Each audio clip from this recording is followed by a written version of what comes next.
Sa ano? Tulay.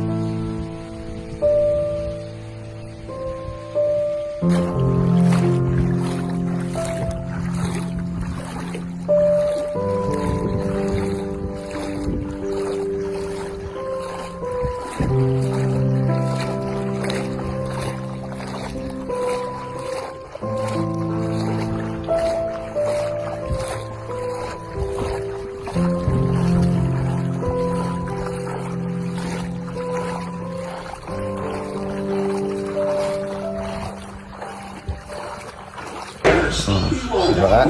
Engineer, bro. Engineer tsaka si architect. Architect ba galing mamitek? Ano na yun? Sikwatari naman yun. Live ba yan? Oo. Masabi mo ka ba yung ating farm ka?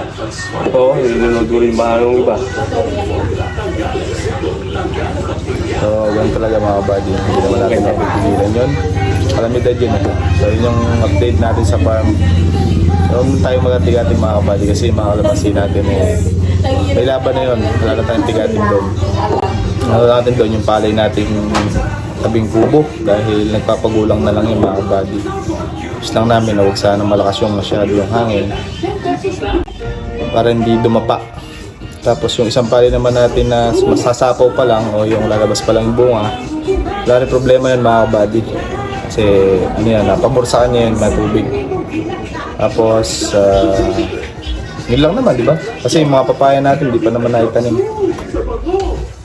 Ano pa? Tatas na rin tubig eh. Saka bumabaw na rin daw. Yun ang update sa amin sa pan.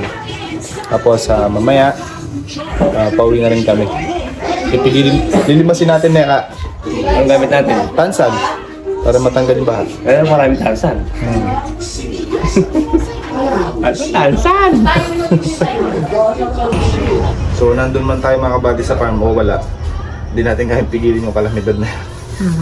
Talagang lulubog at lulubog. Pero yun yung naitala na pinakamalalim na lubog mula nung napunta tayo doon mga kabady. Kasi umabot siya doon sa ilalim ng rest house.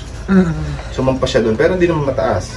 Ibig sabihin, yung tinora natin ng kalamansi kasi hanggang doon lang sa may paanan ng tinora.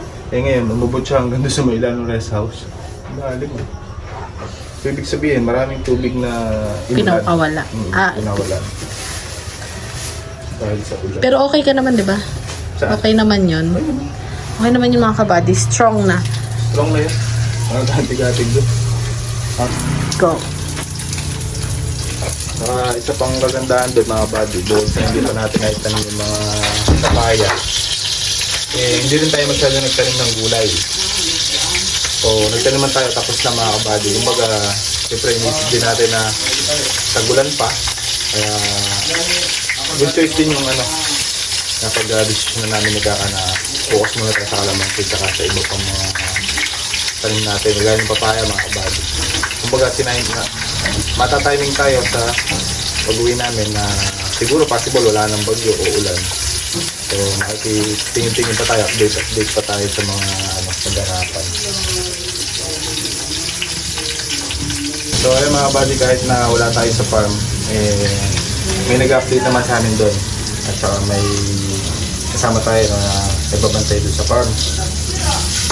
At ang kainaman din mga buddy, sa mga buddy pala na huwag daw natin tanggalin yung paggugulay. So, may gulay man tayo mga buddy, konti lang.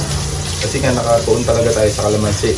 Pero babalik tayo sa paggugulay once na si kalamansi is magbigay na sa atin ng magpasok na siya ng puhunan sa atin. Magano tayo sa gulay ulit. Sa ngayon, kailangan natin talagang pagtuunan si kalamansi na oras at ng budget mga kabagis na siya lang muna. Kasi kung pagkasabay-sabay hindi natin yun. Hindi kaya. May naman yung nagsasabi ng tapat kaya mga kabagis. Mahirap kasi yung nagpapakamerong ka wala naman. Kaya mas maganda yung sakto lang siyang pang siguro pang suporta sa mga kalamansi natin. Naman sabihin ko sa vlog o sabihin ko sa inyo na sige, kaya natin yan. At pagdating na ito, pabayaan pala natin. May mga gulay tsaka tayo. Tsaka saktuhan mo mababa ang presyo ng mga gulay ngayon. So, parang pahinga muna si Maki. Hanggang muna kami nila. Ni Kaka. Tsaka dagwit. Mas kaya sabi niya pahinga muna din daw. Good lang din yung napag-decision ko na tapos tinanong ko siya. Okay lang. Sige, pahinga muna tayo. Magkakaintindihan sila. Kasi kasi